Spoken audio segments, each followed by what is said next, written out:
So, for those just joining, we are here for our September chapter meeting. Oops.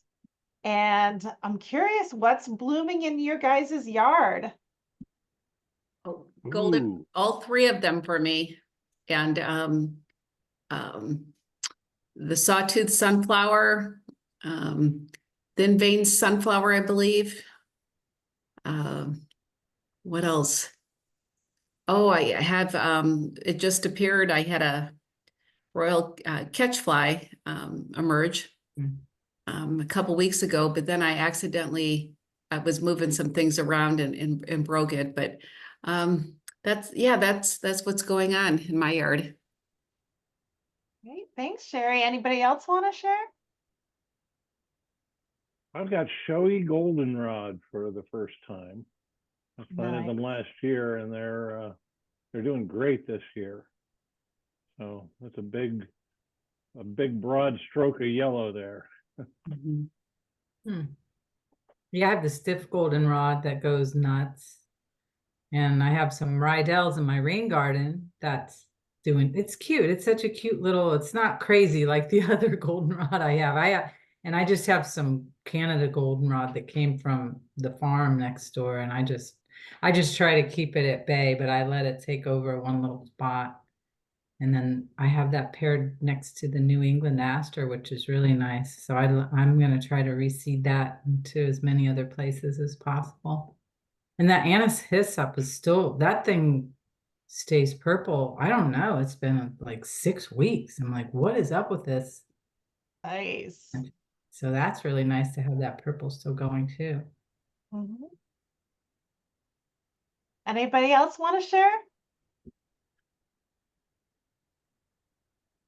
So in my yard, I think I have some stiff goldenrod. I have some zigzag. I think this is the first year I have, I think it's white goldenrod that Danielle gave me. It's like 2 feet, 3 feet tall or something. And I love the compact size of it. And I'm trying to think what else I have. Oh, this is the first year. This is a picture. Let me go back to it.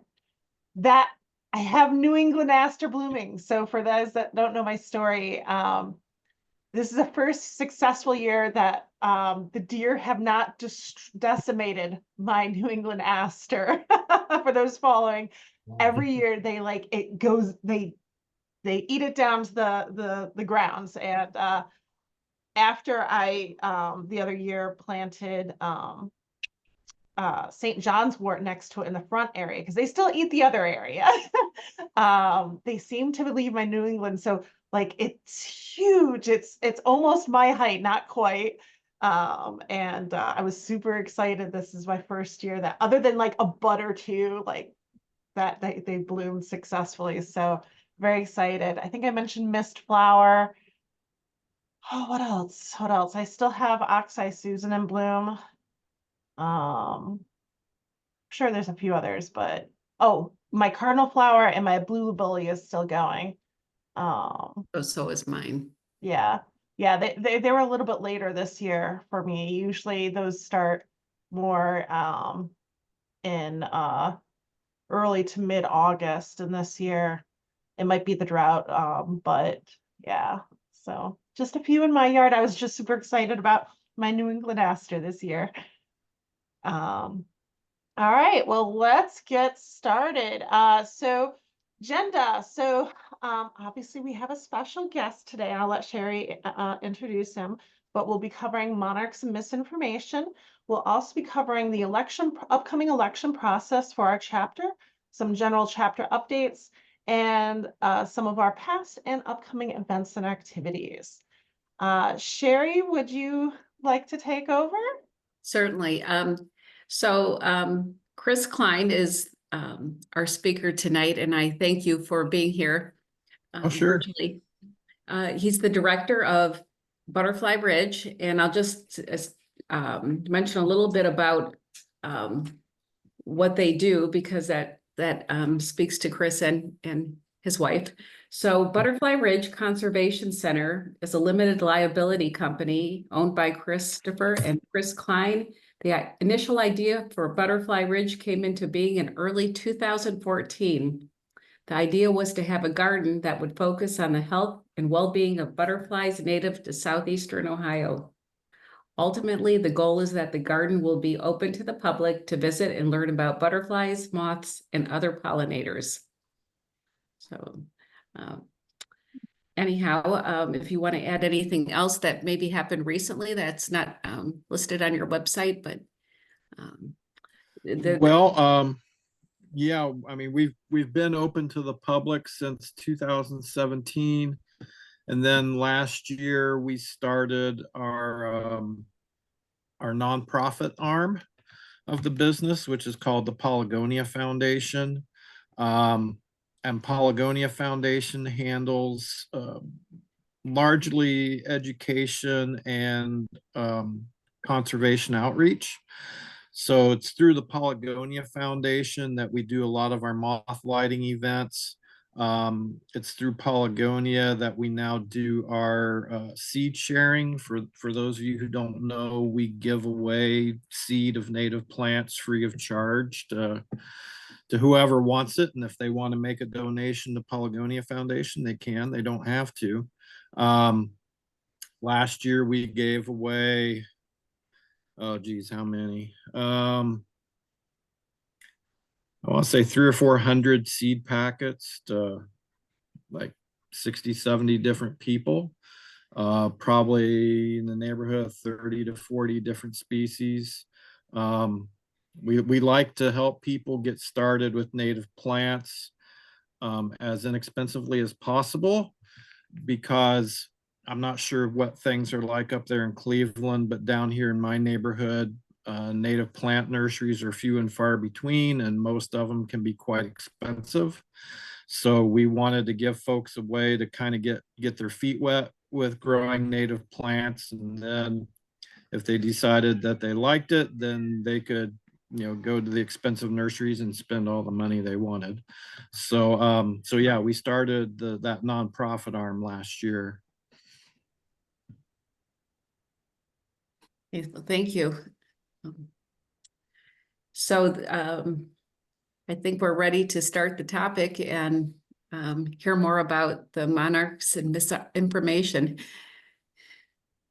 Okay, well, and this is a talk that I started doing, oh, I forget how many years ago, 3 or 4 years ago. Danielle's maybe heard this once down at Pawpaw Festival. But I keep updating it every year because the information / misinformation continues to change pretty much every year. And so let me try to use this share feature here to get my slideshow up.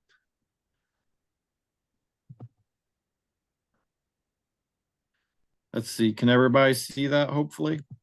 Yep. Yes. Okay, there we go. And so basically what this is a series of like 20 true and false questions. And I realize my time's a little limited, so we'll go through some of the questions pretty quickly, and then other questions we'll spend a little bit more time with. Most of these questions come from the research that I've done as part of the Southwest Monarch Study. I was the founder of that out in Arizona. And then some of these questions are stuff that I've especially heard on social media. And so we'll just kind of jump into it. And again, several of you don't know me from anybody and don't know why I'm qualified to talk about monarchs.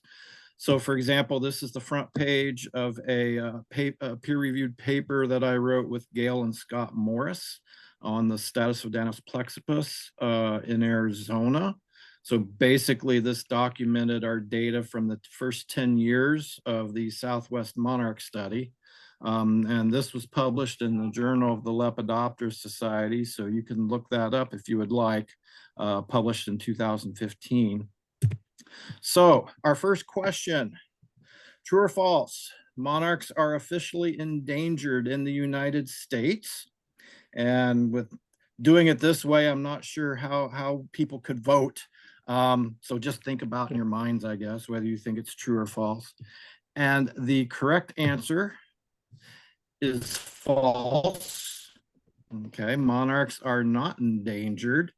A big part of the confusion came about because a conservation organization in Europe, specifically Switzerland, they decided to declare monarchs as endangered back in 2022. Keep in mind, the IUCN has zero enforcement capabilities here in the US. So their word doesn't hold any more weight than my word or the word of any of you folks. In the US, you have to be declared threatened or endangered specifically by the US Fish and Wildlife Service. And until they list you with the Endangered Species Act, you are not endangered. Being endangered is not a state of mind, as I had one person try to convince me. To be endangered, there's an official process that has to happen. And then something that I actually learned today was the IUCN actually in 2023 changed their minds and decided North American monarchs were not endangered. So in 2022, they said they were. In 2023, they said they weren't. So for what it's worth, personally, I think it was a fundraising scheme as much as anything else, because there's a lot of money in the world of monarchs. Our next question, true or false? The butterfly most deserving of federal protection is the monarch. Little bit of an opinion question here. In my opinion, that answer is false. There are actually several butterfly species in the United States whose populations have declined way more drastically than what the monarchs have, including the regal fritillary, the rogo skipper, and the Atoe skipper. All of those, all three of those are victims of the agriculturalization of the Great Plains. All of those used to be very common in the prairies on the Great Plains. And then as livestock and farming moved into the Great Plains, those butterflies got pushed out. So once again, there are several butterflies that are in far worse shape than what monarchs are. Our next question, monarchs will soon be extinct. So this is the second of what I call the E words. Okay, the first E word is endangered. The second E word is extinct. Okay, and a lot of folks misuse these words. So the answer to that one is also false. Keep in mind, for monarchs to go extinct, every monarch in the world has to die. So that's monarchs in North America, Hawaii, Australia, the Caribbean, Central and South America, New Zealand. Every last one of those monarchs has to die for monarchs to go extinct. Okay. I don't see that happening. I really, really don't. Now, word of warning, mark my words, and if I'm wrong, I'll come back to your March, April, June Zoom meeting next year. You're going to be hearing a lot of these E words as February and March of next year rolls around, because monarchs are having a bad year here in Eastern North America. A bad year that will, my hunch, will probably rival several of the recent bad years, which I'll be showing you shortly. So don't be surprised if you start hearing people throwing endangered and extinct around next February. Okay. Don't fall for it. Okay. Because they're not endangered and they're not going to be going extinct. And here shortly, I'll show you why. Our next question.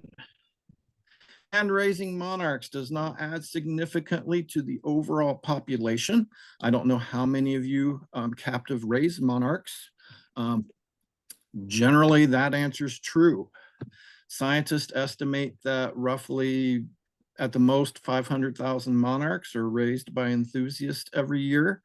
If you compare that to the number of monarchs estimated in Mexico during the winter of 2021. At best, 1% of those monarchs were hand raised. So most likely our captive rearing projects that we do with our families or with our schools or whatever, honestly, you're probably not putting much of a dent in the overall population of the monarch. True or false, hand-raised monarchs will not successfully migrate. There is one researcher in particular out of the University of Georgia who has spent most of his adult life trying to convince you of this, okay, that hand-raised monarchs will not successfully migrate. And the answer to that is false. Monarch Watch reported 22% of those who reared and tagged monarchs in 2020 had a monarch successfully recovered in Mexico. The Southwest Monarch Study, which I started, reported a higher recovery rate of reared monarchs than wild monarchs from 2015 through 2019. So in other words, those captive raised monarchs from a recovery perspective, from a migrating perspective, actually performed better than the wild monarchs. Now, one thing you'll notice, I always put the word wild in quotes. Okay, there's a reason why. If you walk out onto your property, if I walk out on the Butterfly Ridge and I catch a monarch butterfly and I tag him, when I'm recording that data, I will be recording it as a wild monarch, okay? I would argue that's a little bit of a misnomer because I don't know that monarch's history before he found his way into my field and into my butterfly net. It might have been some wonderful little old lady in Lancaster that raised him from a caterpillar. She let him go, and then I happened to find him in my field here at Butterfly Ridge. Technically, he would not qualify as wild, okay? So I'm not a big fan of that term wild because we're making some assumptions about the monarch's history that we honestly don't really know. But since that's the term that's generally used in the research and in the conversations, then I will use it here. But once again, there is absolutely no shortage of evidence, no shortage of documentation of captive reared monarchs successfully migrating to either Mexico or California. Our next question, true or false? Planting tropical milkweed, not sure how many of you've got that. Planting tropical milkweed in your yard will cause monarchs to get sick and die. And I've been approached with this one on a pretty regular basis. And the answer to that is false. Now, there has been a documented link between OE and tropical milkweed. However, that link, the research that presented that link was found to take place specifically in the Gulf states, in the deep South, where it's so hot and humid. To my knowledge, there's no links, no evidence of that here in the Midwest. I know there's no evidence of it in the desert Southwest.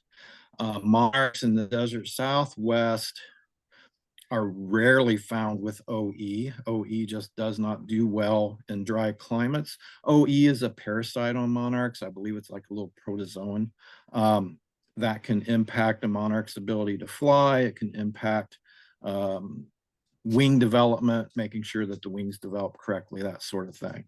So when you hear in the news media or at meetings or whatever that you shouldn't plant tropical milkweed because it kills monarchs, well, that's not actually true. Okay. Now, if you live in southern Mississippi, yeah, you might want to double think that.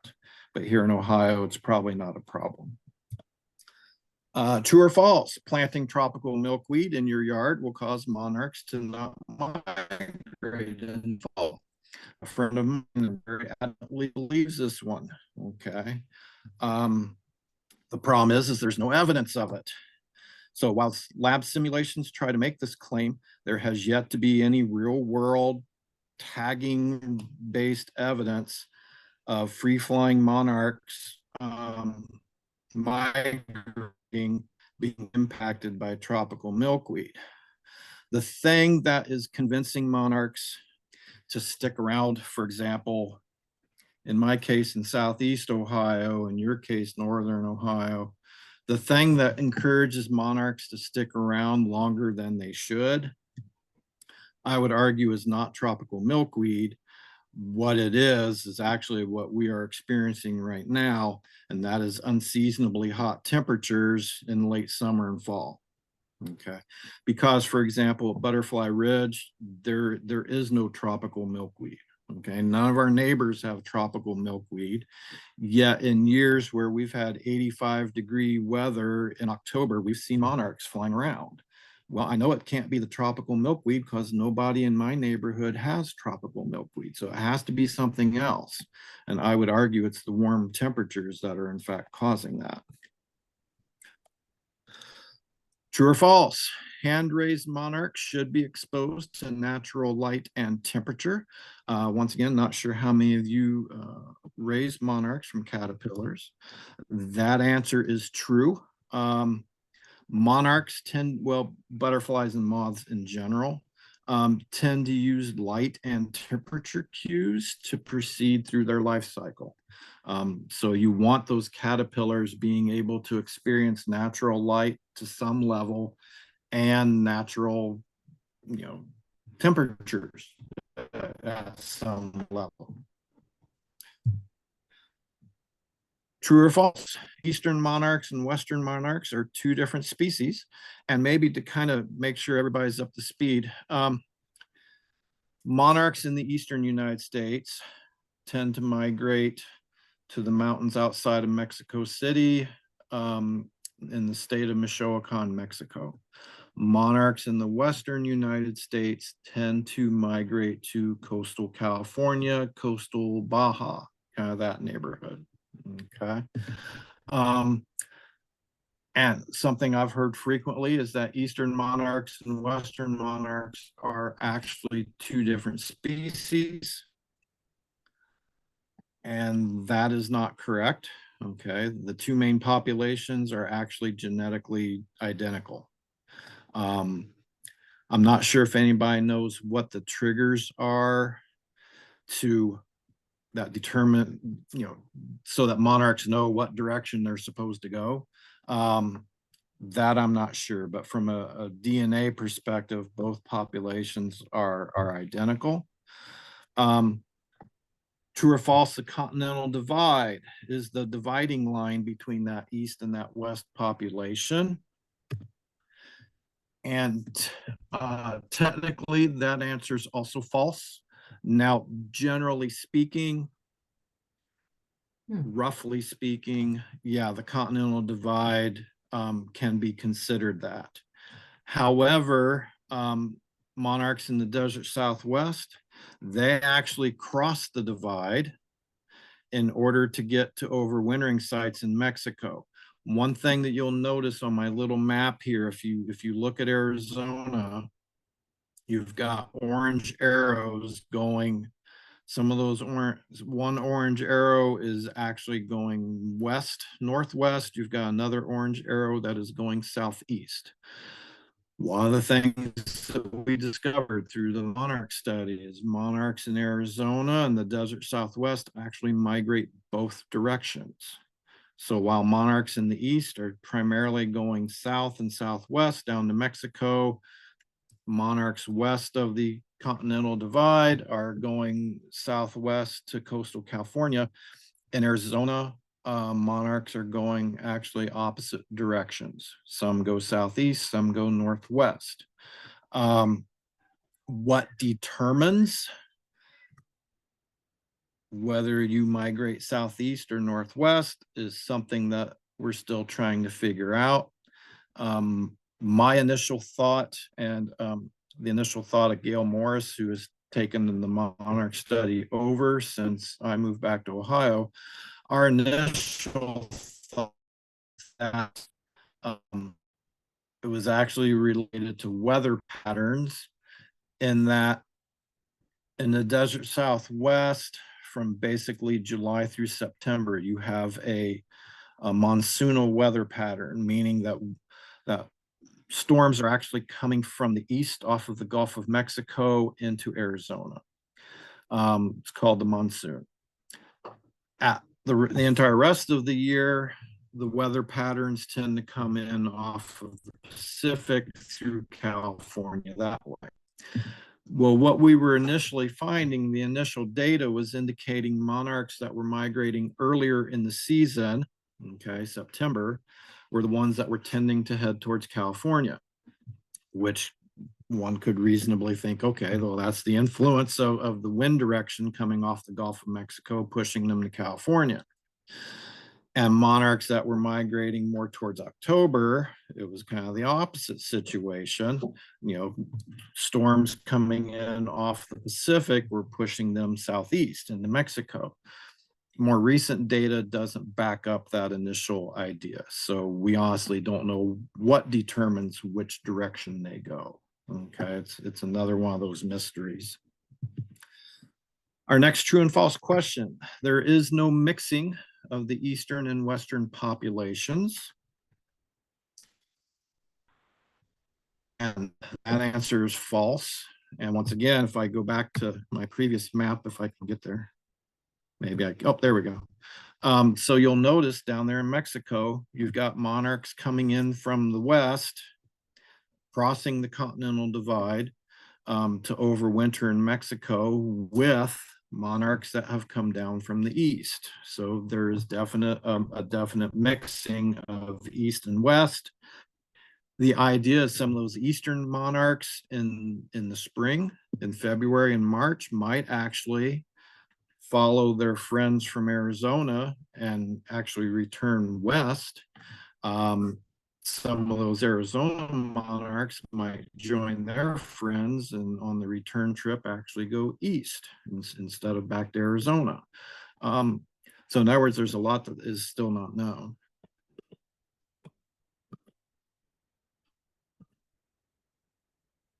Okay, so the same monarch that leaves Ohio in the fall will return to the same spot in Ohio in the spring. You have no idea how many people have asked me that question at Butterfly Ridge.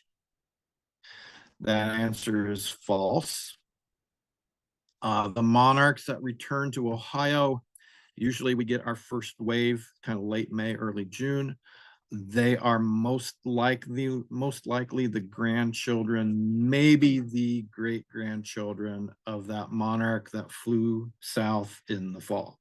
Okay. How it works, that monarch that leaves Ohio on September, whatever today is, September 19th, I think. When they fly down to Mexico, they stay in Mexico for the winter, which actually doesn't sound like a bad idea. And then around about February-ish, they start the return trip north. They will only make it as far as roughly the Rio Grande Valley. Okay.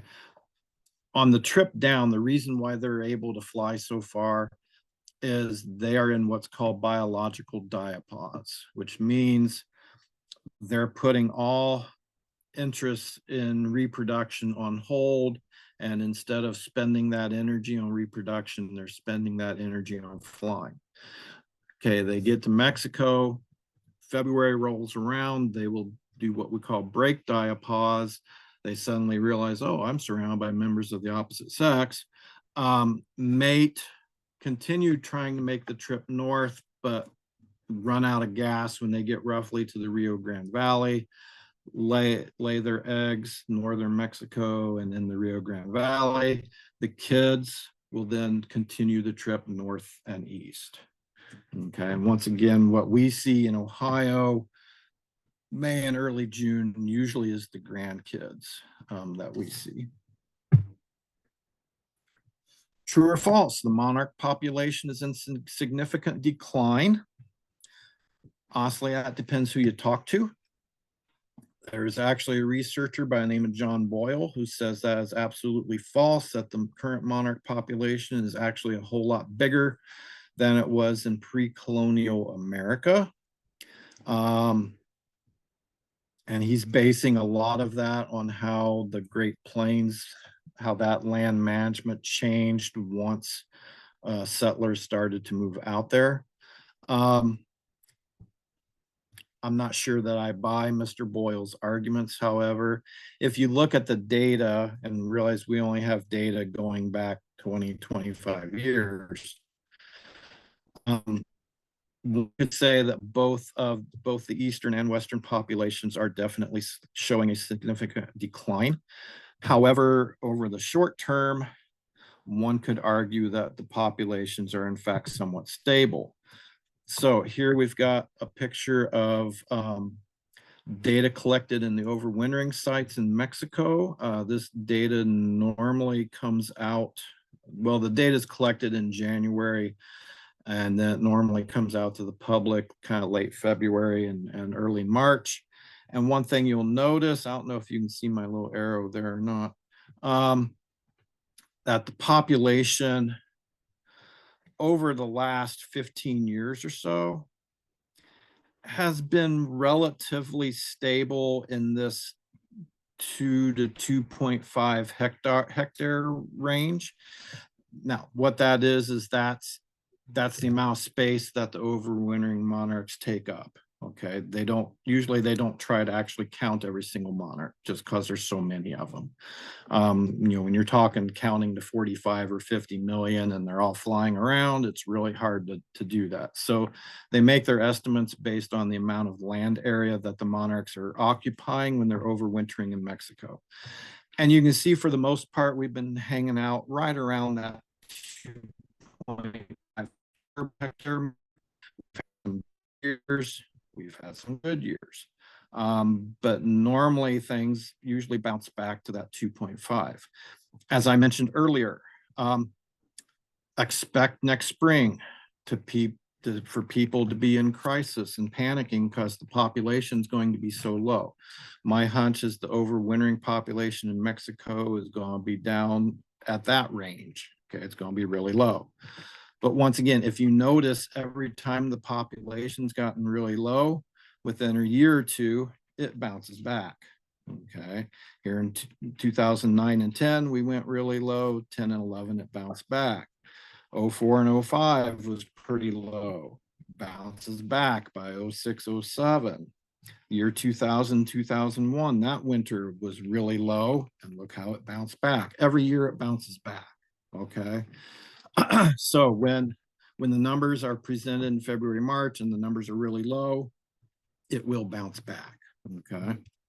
This is the data from California. Once again, you will notice since roughly the year 2000, 1999, the population's actually been relatively steady right around this 200,000 line here.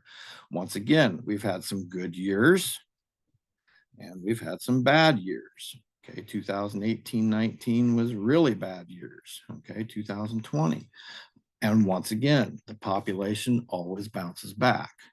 Now, I haven't heard much about the Western population, what kind of shape it's in this year. I don't know if they've experienced drought conditions quite like we have.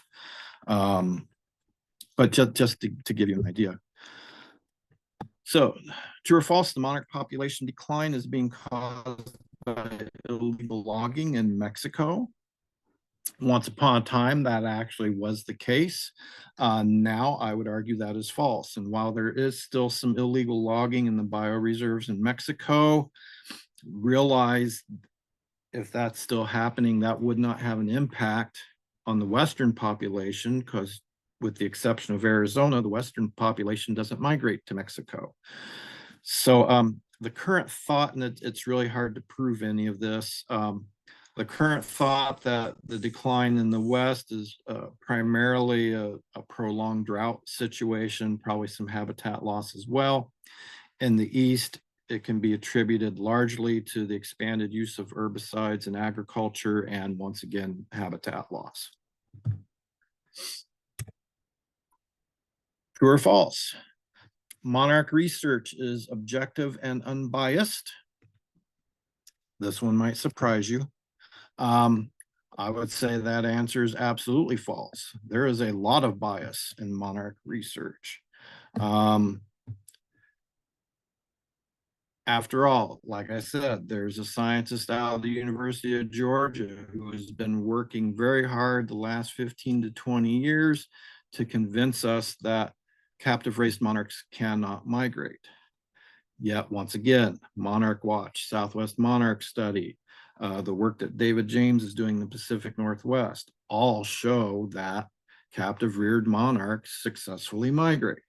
So I'm not sure where that Georgia researcher, what his issue is, but there is a lot of bias. And to give you an idea, how some of that bias works, this is an article that came out how many years ago. It wasn't that long ago. I want to say 2 or 3 years ago. And we'll say it made the rounds in social media, and people were all frisky about it. And once again, the whole panic was induced again.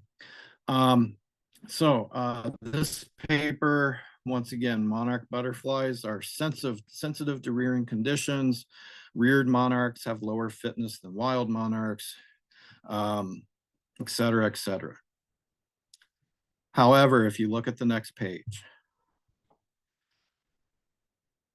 no data was used for the research described in this article. Okay. So all of that was basically just opinion, okay, with no data standing behind it.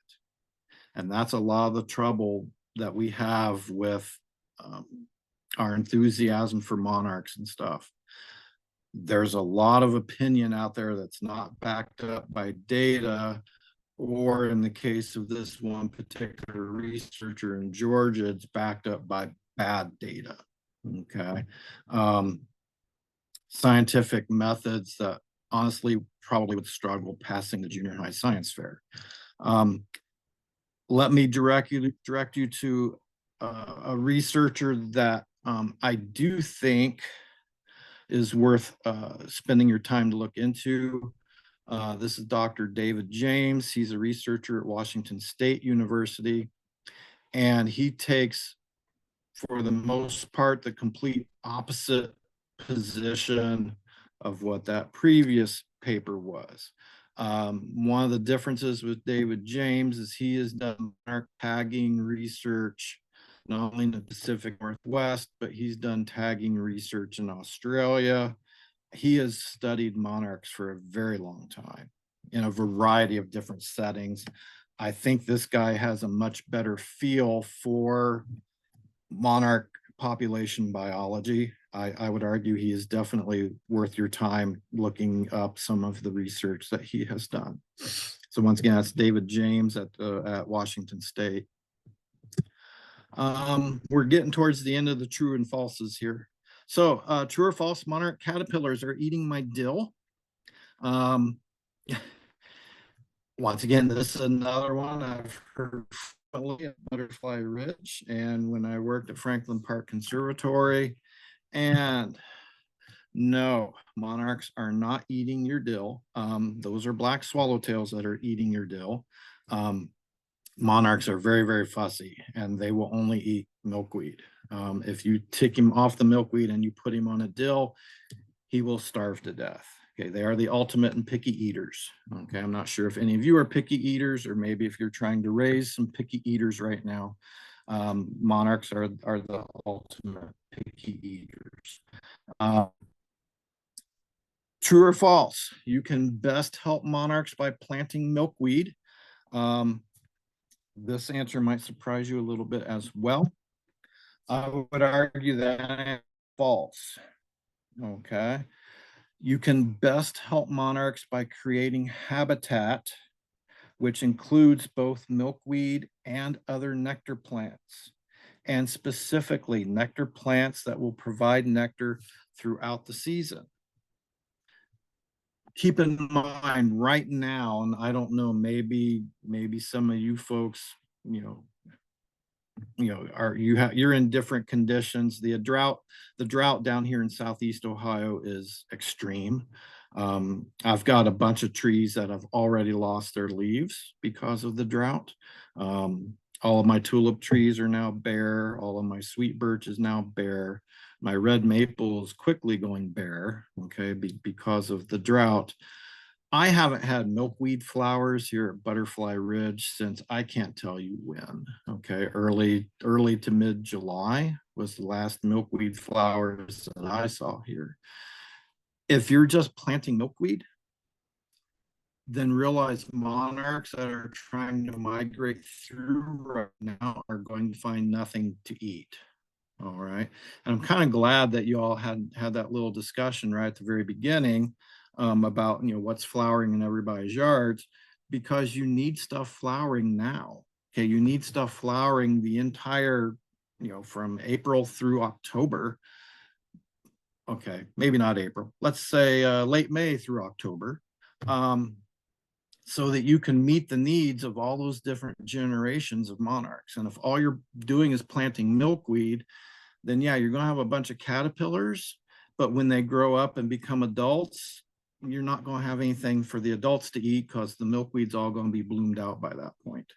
So that's why you need your anise hyssopus. That's why you need your Jerusalem artichokes. That's why you need your cardinal flowers, all that stuff. So just planting milkweed, while it's not necessarily a bad thing, it's not the best thing that you can do. Okay. I'm thinking this might have been the last one. Yep, that was the last one. So I don't know how you all want to do this. If you want to ask questions, no, I know you're on a time frame here, so I don't want to disrupt that. I think we're still good. Go ahead and if anybody has questions.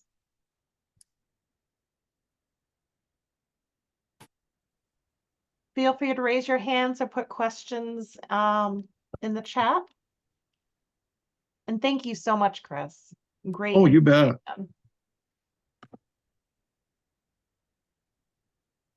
Oh, I see Kathy. Kathy, go ahead. Yeah, so right now, where are the monarchs? I have seen almost none in my yard, which is quite unusual. Are we still expecting some, or have they gone by other places and we don't expect any more? What's the timing with where they're at this point? Yeah, normally up there in northern Ohio, you would probably expect to start seeing migrating monarchs late August-ish. I would imagine definitely by the 3rd or 4th week of September, they would have moved through your area. Here at Butterfly Ridge, that migratory behavior usually occurs over most of September, like second week of September through close to the end of September. However, with that said, and I don't know, maybe I'm making assumptions here that I shouldn't. I know at least down in my neighborhood, this summer has been incredibly hot and dry. And once again, our milkweeds, they quit blooming and went crispy quite a long time ago. So monarchs may have started heading out early since everything was turning crispy. Or maybe because of the heat, they're hanging around a little bit longer. If you've got, goldenrods and asters and different things blooming, maybe they're kind of dilly-dallying, because that's what we've seen down here in the past, is when we have a really hot September, really hot beginning of October, they will dilly-dally down here and not start migrating the way they're supposed to until, 2, 3, 4 weeks late. Which is actually problematic. So I would think by this point, September 19, up in the Cleveland area, I would think that you would be getting towards the tail end of your migratory behavior. In a normal year, okay, this year has been anything but normal, at least for us. So I'm not sure how that might impact things. They, like I said, they might be lollygagging a little bit. So maybe they're not totally out of the area yet. But once again, keep in mind, my hunch is this is going to be a really bad monarch year. So if you're not seeing many, it could be A, they've already gone through, or B, there wasn't very many to see to begin with. With regards to some data, some people monitoring Wendy Park, which is one of the key areas for the monarch migration. I think they notated so they saw some roosts around, I want to say around the 10th, which is pretty on par with normal.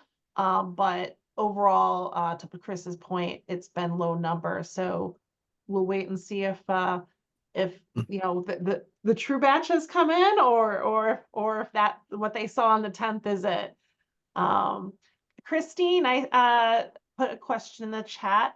Is it helpful to cut back a half of your milkweed mid-season to get more desirable tender growth for caterpillars?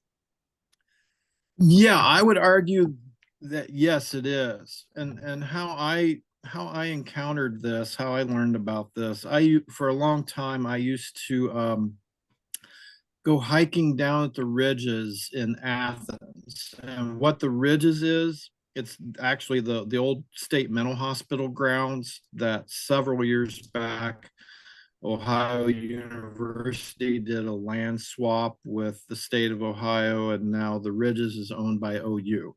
And actually, that's where I did my master's research years and years ago. But anyways, I used to do a lot of hiking down there. And I remember one time I came around the corner of the trail, and there were several great big huge common milkweed patches down there. I came around this corner of the trail, and some yahoo had mowed down all of the common milkweed. And this was like in July. And of course, I'm like, okay, what idiot did this? And a friend of mine, her husband actually works on the grounds crew at OU. And I'm like, well, I'm going to give him a call and give him a piece of my mind and blah, blah, blah, blah, blah. Well, what I found about a month later was all that milkweed that had gotten mowed down had actually sprouted back up and was developing flower buds. And so what they did, and I'm sure this was not their intent by any stretch, but what they had done was they had extended the milkweed bloom season. So instead of having milkweed blooms for 3 or 4 weeks, they now had added another 3 or 4 weeks to it by mowing some patches down and keeping other patches intact. So yeah, if you have that option, and once again, especially in a good year where you have adequate rainfall and that sort of thing, then absolutely you can do that. Just make sure you check your milkweed for caterpillars before you go cutting it down. But yeah.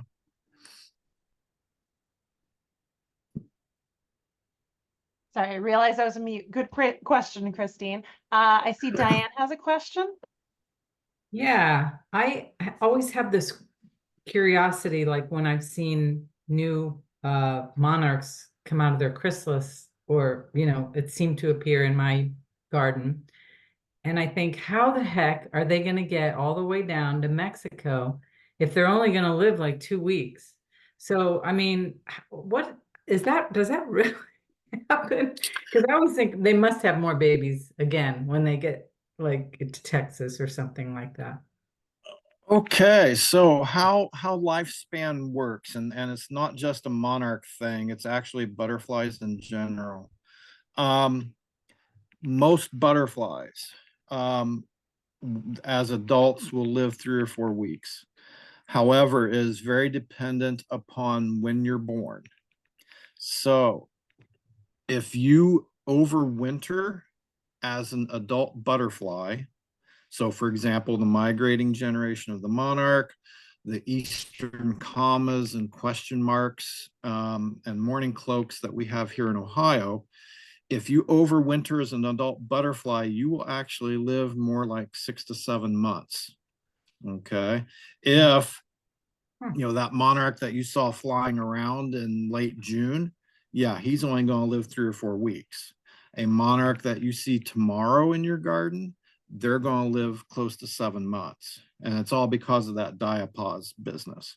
So yeah, they have absolutely more than enough time to fly down to Mexico, hang out, drink their margaritas and everything, and then start the return trip back in February. As an old track and field guide, which you would never realize looking at me now, I used to be a distance runner.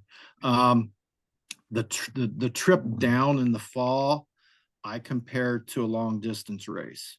The trip back in the spring, I compare to a relay race. So if that makes sense, if there's any other old track and field people in the room here. Okay, cool. Thank you. Oh, you bet. Great. Yes, thank you. Great questions. Any other questions?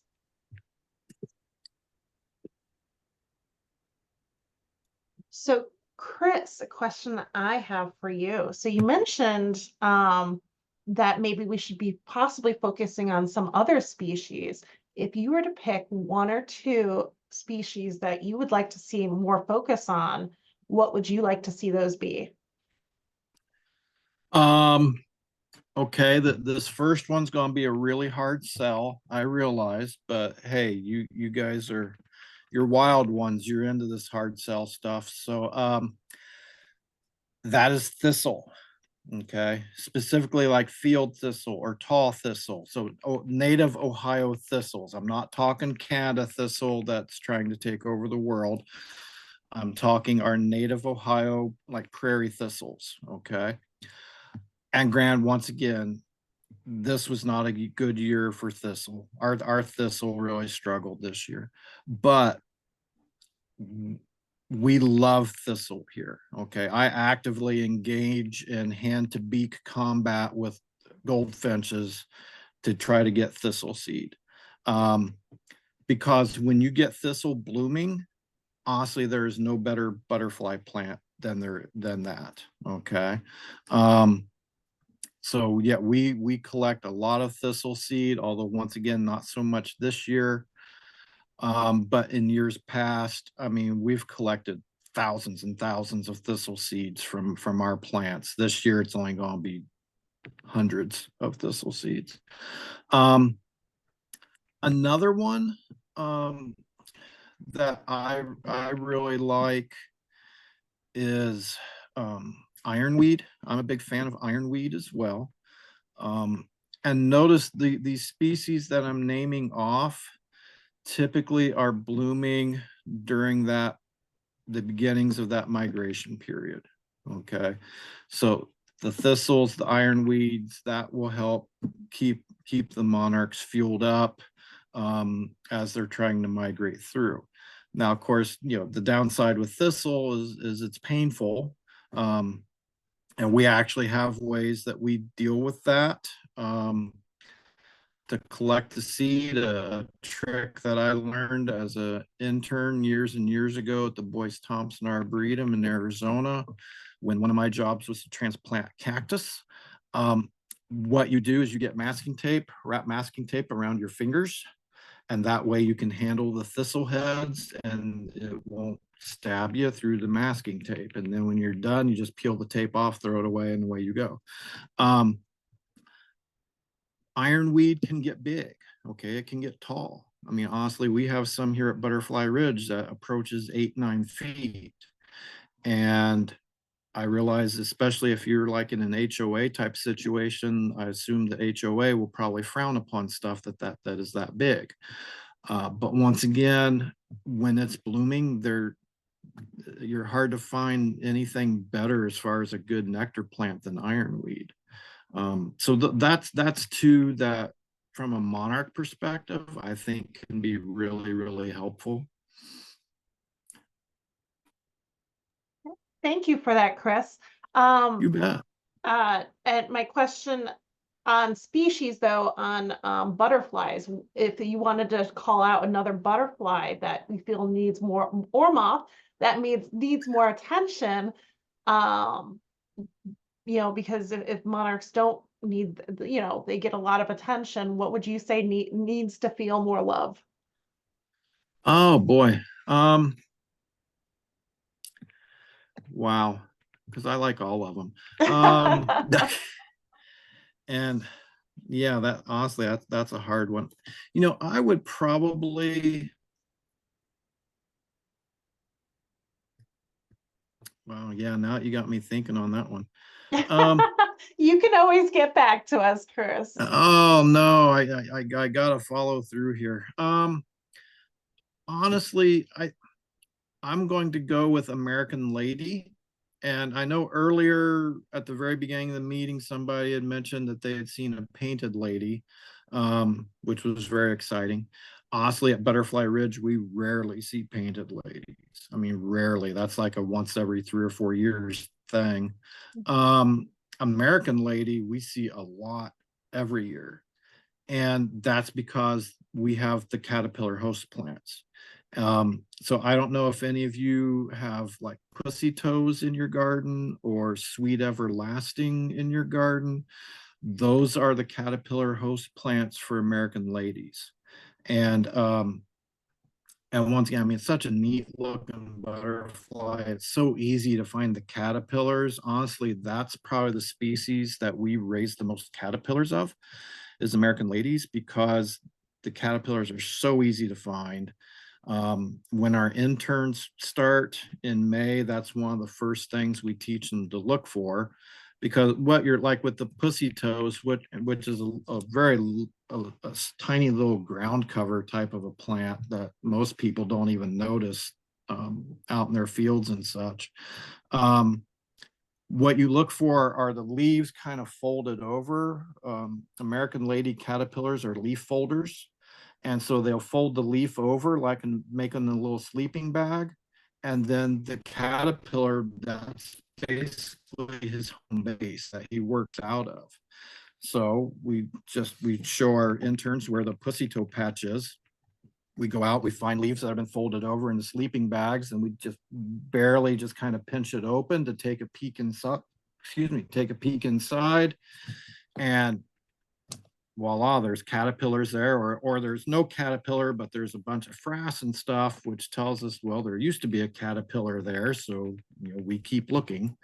But once again, I mean, just so super easy to grow pussy toes, to grow sweet everlastings. And so the risk reward, I mean, it's a pretty low risk with a very high reward. So I would say American ladies. Okay, good to know. Thank you so much, Chris. Thank you guys so much for all the great questions. I'm sure we'll be talking again. So, all right, so let's jump Thank you, over to the Chris. rest of the agenda. Oh, you bet. Thank you for having me. I'll go ahead and sign off now. If you have other questions, feel free to email or whatever. We can keep talking bugs in the future. So Yes, thank we'd you. be happy to partner up. Thank you again, Chris. Thank you. You bet.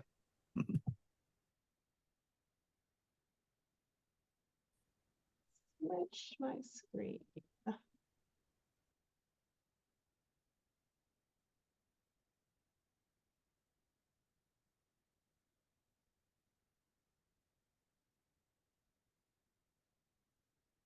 Everyone see my screen? Okay, see, not heads nodding. All right, so first on the agenda, board of director positions. So thank you guys. We had a great list of people that applied for our board positions. So we are going through those applicants now. So that's going to take the next week to 2 weeks. But the positions that we'll be fulfilling is president, vice president, treasurer, secretary, and some general board member positions. So very excited about that, to see the next leadership step in. So as you can see here, we're about 2/3 of the way through. We plan to announce our candidates, our full list of candidates, in probably the next week or two. And then we will have our voting period roughly from October 7th through October 23rd. So make sure you check out your mailboxes for those that are chapter members, because this will only go to our chapter members. And if you're not a chapter member, please consider joining us. our new board of directors will be taking their seats as of January 1st. So we're really excited about this opportunity. This is the first time we're going through elections, so please bear with us. But more exciting announcements to come. If you guys did miss this opportunity, and this is something that does interest you, one great opportunity that will be coming available soon in the next month or two is we'll be going through a process and looking at our general officers and seeing who wants to stay in those positions, who wants to move on, see if there's other opportunities. So if that is something that you might be interested in, still feel free to reach out to us, because there's many ways that you can help and volunteer with us. Next, since our last chapter meeting, we've had 13 new members. So see on the list, we have Kit, Raffia, Gregory, Lori, Claudia, Claudie, Allison, Mosey, Lisa, Mary, Leslie, Allison, Shelley, and Judith. Are any of those people on the line? Okay. Well, if you do see them, please welcome them to our chapter. And like I said, for those you might not be members, you can see a QR code there to please consider joining us. You can join for as little as $25, and those funds do go towards keeping our events and activities free and open to the public. Next, please welcome Jim Mullen. He is now going to be our assistant volunteer coordinator, working under Diane Davis, who is both our treasurer and volunteer coordinator. So really excited to have him join the team. You're going to probably see more of him when you see us at tabling events or pulling together volunteers for those tabling or other types of events. Is Jim on the line? Okay, just wanted to check. All right, next, we now have 130, well, actually a little bit over 130 gardens as a part of our Northeast Ohio Habitat Corridor. So check out our Facebook page or Instagram page. We post a lot of people's pictures of their gardens and stories that they share with us. It's truly inspirational. If you haven't already, please consider joining the Northeast Ohio Habitat Corridor. You can do that for free. We've deliberately tried to make this, like I said, we can as much as possible free and open up public. And you can join with as little as 3 plants. So this does not have to be a fully established garden. You can be just starting off with those 3 plants, a pile of dirt. Please consider joining. Like I said, this really just helps show the community the movement and that you and others are taking within your community, so people feel like, oh, it's okay to be, you don't have to have a landscaper come in and do this like gorgeous garden at first. You can start with something like a tiny little patch, and that is okay because it's about progress, not perfection. So if you are interested, like I said, you can join the map for free, and the QR code is there as well. You can also check out our website. And signs. So for those not aware, we have a gorgeous sign that you can see on the screen. This was made by Jeff Santala, who's a local artist in Strongsville. And the funds for this, it's $25 plus tax, goes towards keeping our events and activities free and open to public. You can see a list of participating native nurseries that do have them available. Just a few updates. Camel Creek is no longer has them. They're done for the most part for the season. They just have a few plants left over at the Medina County Metro Parks. But I believe most of the others are still up and running. So, but keep in mind, a little side note for all of these participating nurseries, fall is a fantastic time to plant your native plants. So a lot of people think it's all about spring, but ideally, actually, it's easier to plant in fall. So check out these local nurseries. This is a fantastic time to plant. And it's a lot easier to water. You don't have to come back summertime. So it's a great time. Check out these local nurseries. I'm sure they'd support it. Most of them do close up though, sometime in October. So keep that in mind. Next, volunteer opportunities. As I mentioned to you guys before, there's a variety of volunteer opportunities available. These are just a few that we would like to highlight that we're specifically targeting. We are looking for an assistant treasurer who would be working with Diane to help us with some general bookkeeping and a few other things with regards to that. We're also looking for an assistant social media chair. And one thing I want to call out here, if you are computer savvy, but maybe you don't know about social media or how to create that content, we do train people. So actually our current social media chair, Cassie, was not familiar with it, and we worked with her earlier this year, and look at the great content she now creates. So don't hesitate. Some of this is trainable, and you can have fun with. So if that's something that interests you, please reach out. Same thing with grant chair. There's a few projects that we will be working on this year. Well, I should say starting to work on this year for future years. Because as many of you know, when we look at grants, you're really planning for the next year or two ahead. Some things that we'll be looking for is we'll be working with the Cleveland Metro Parks on Wendy Park. We'll be looking to install some garden or gardens there. Still in the approval process, a few other things, but we have sort of a green light, just a few finalization pieces to that. As well as we'll be working more closely with schools in the upcoming year. So we are looking for that grant chair to help us identify grants as well as helping us apply for them. So like I said, if you're interested, feel free to reach out, or if you have questions, or maybe these aren't the right fit for you, but you want to volunteer, don't hesitate to reach out to us. We're happy to have that conversation with you because there really is a place for everyone. Next, regional coordinators. So this is sort of a new position that we're creating because we cover so much area.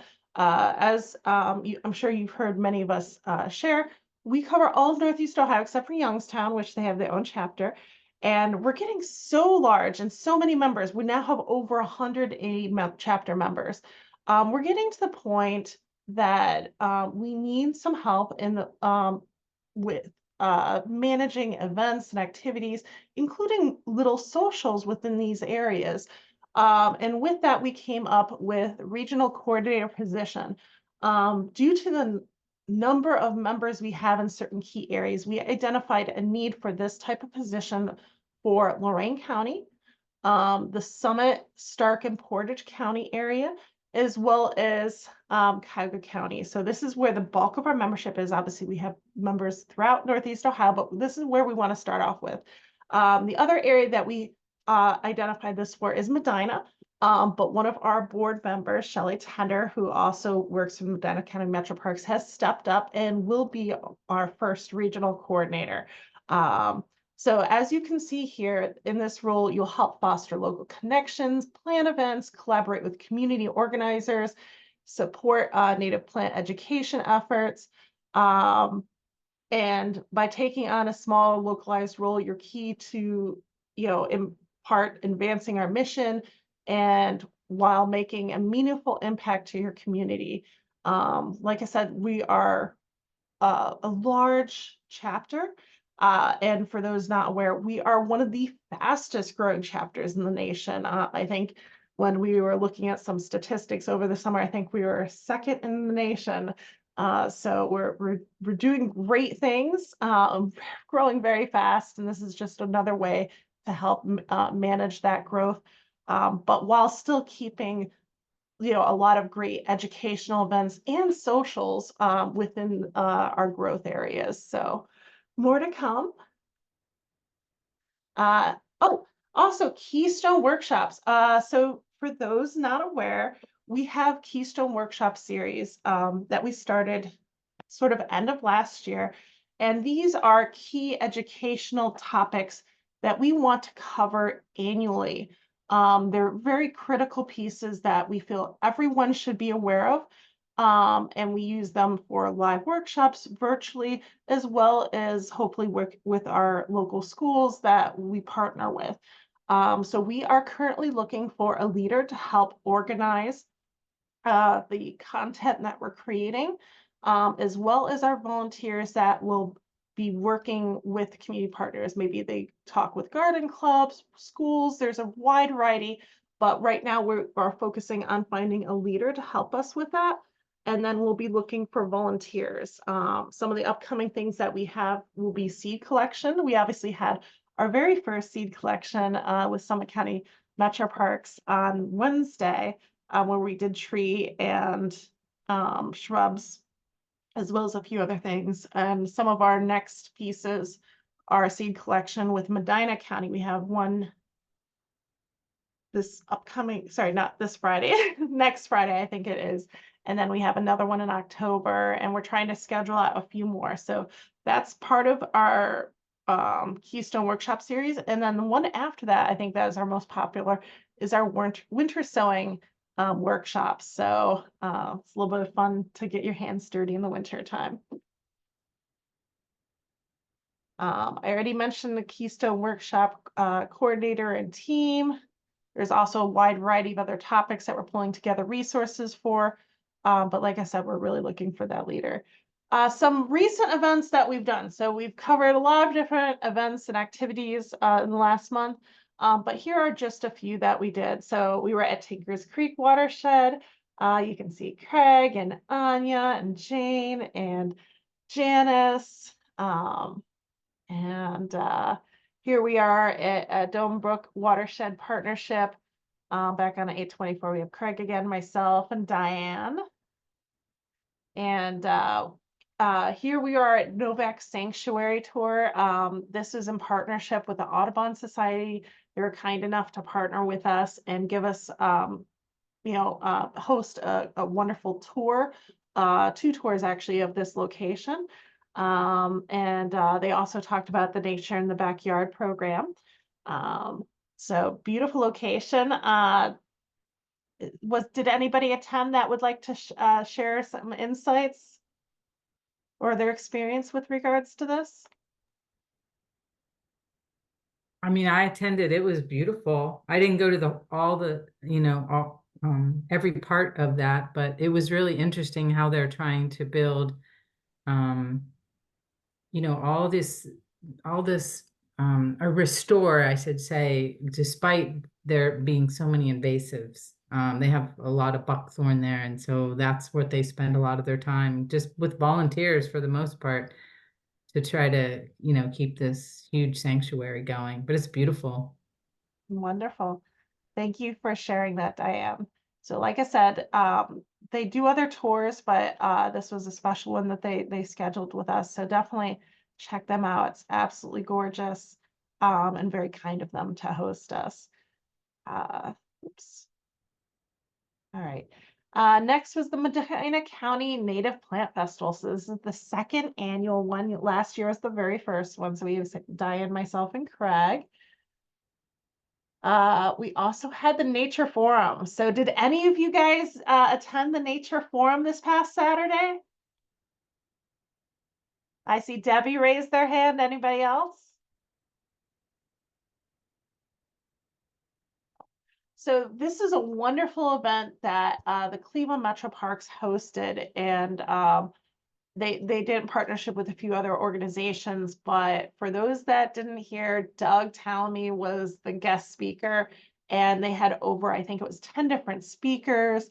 It was a really wonderful event. I really hope this is something they continue to do, but it's a very unique in the sense that they had so many speakers, specifically Doug Talamy.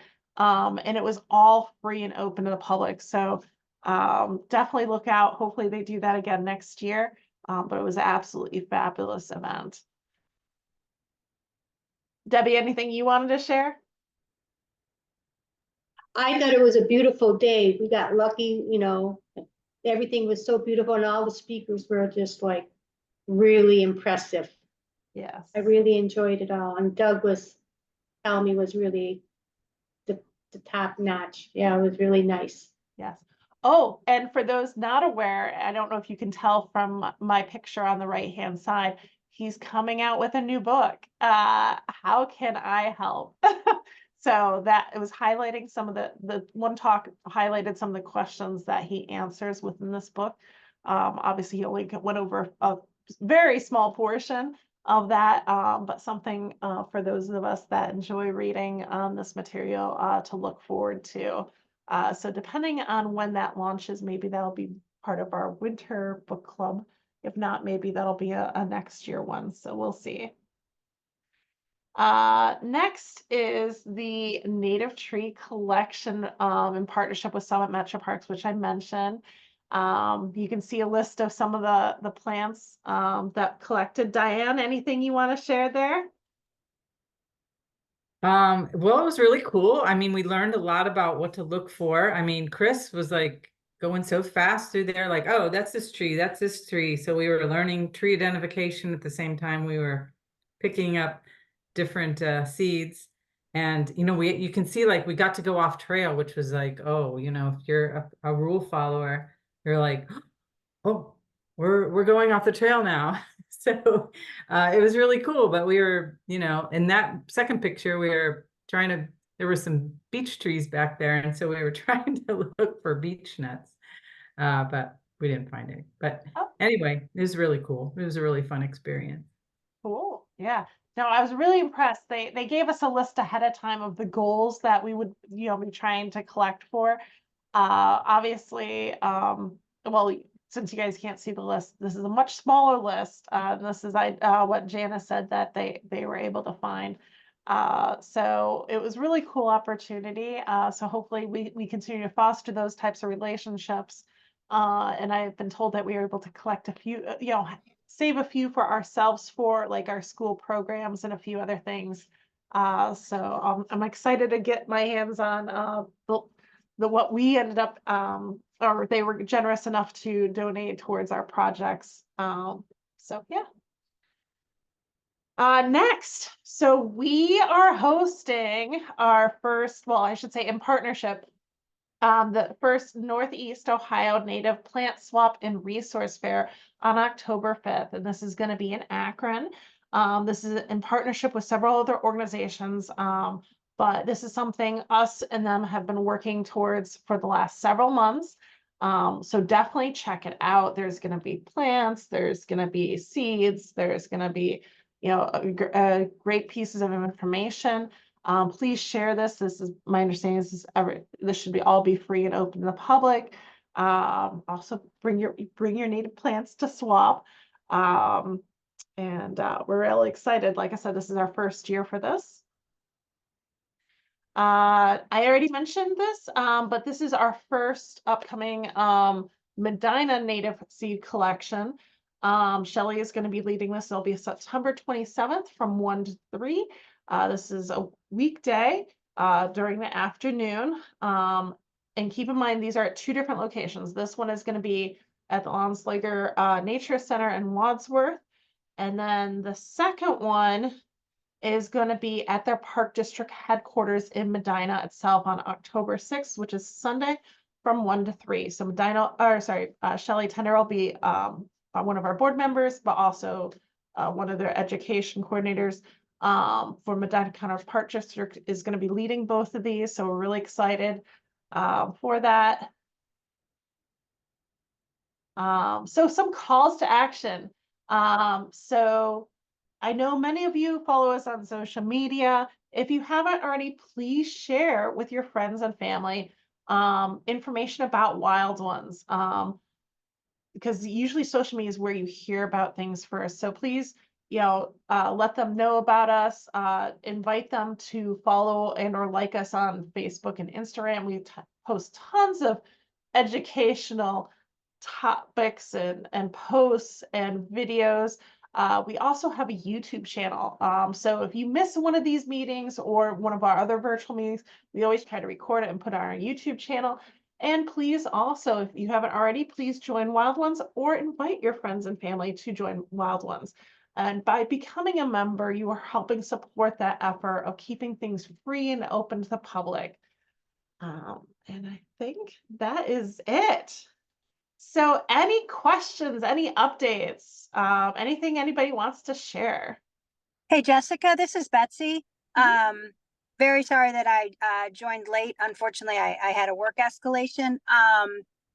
I just will follow up with you via email, just about various, the Wager Park installation. Things are going fine. I've already all set with Raymond. I'm going to drive out there on Friday and pick up some of the plants that he has so generously donated.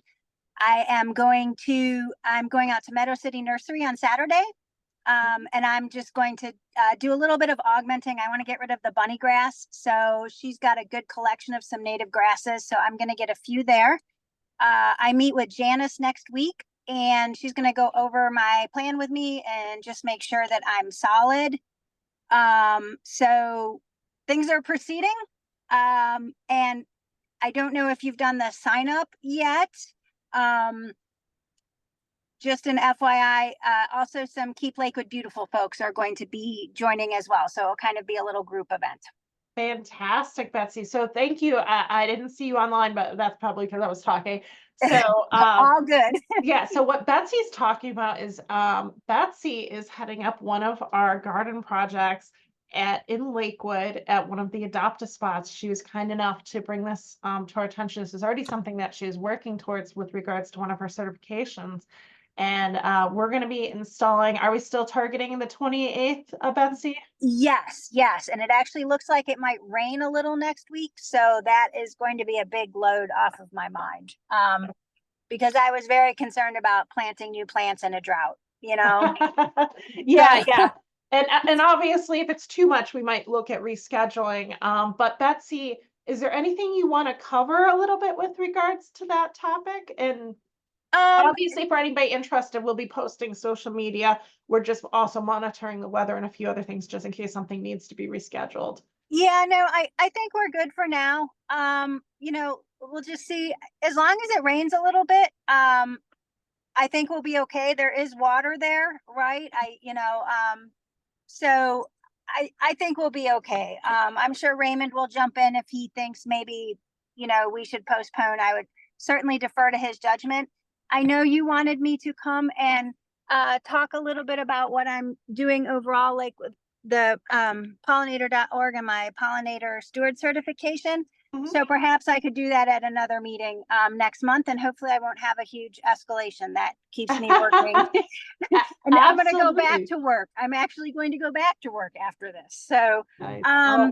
Well, thank you for taking the time. I know, sometimes with work schedules, it can be a little bit messy.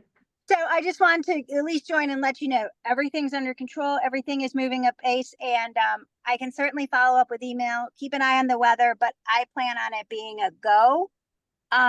So if there's people who are interested in volunteering, that would be great, especially if the ground is going to be hard, right? Yep. That makes it twice as hard. Yes. So thank you so much, Betsy, for sharing those pieces of information. So I'm really excited to see what's the final design that you and Janice come up with. And Ray, thank you so much for donating several of the plants. I'm looking forward to you stopping by, Betsy, and I'll show you what else is in the nursery should something catch your eye. Awesome. And I'm taking the day off. So I wanted to make sure you can kick me out whenever you want, right? But I wanted to make sure I could come out and not have to grab the plants, be like, hey, Raymond, and leave immediately. That'll be great. Yep. Betsy, do you want to give us a sneak peek on letting us know what plants that you're selecting for the spot? I can. So what I'm getting from Raymond is, and so I was funny. I did listen to I got to hear some of the presenter. I joined at about 7:30. But one of the things that I found so interesting that he touched on is not just planting milkweed, right? And making sure that you're having plants blooming throughout the entire season as much as possible. And that's kind of a big, not a flaw, but the current Wager Park garden, it's a lot of coneflower, butterfly weed, coreopsis, and it all blooms at the same time. And then it's done. And so right now the garden just looks a little blah. And so I was really trying to try to get some plants that will help extend that bloom time. So what I'm planning on so far is swamp milkweed, blue false indigo, but Raymond told me that he doesn't have any. So I'll talk to him on Friday about, what I can maybe swap out. Common bone set. I have bone set in my yard.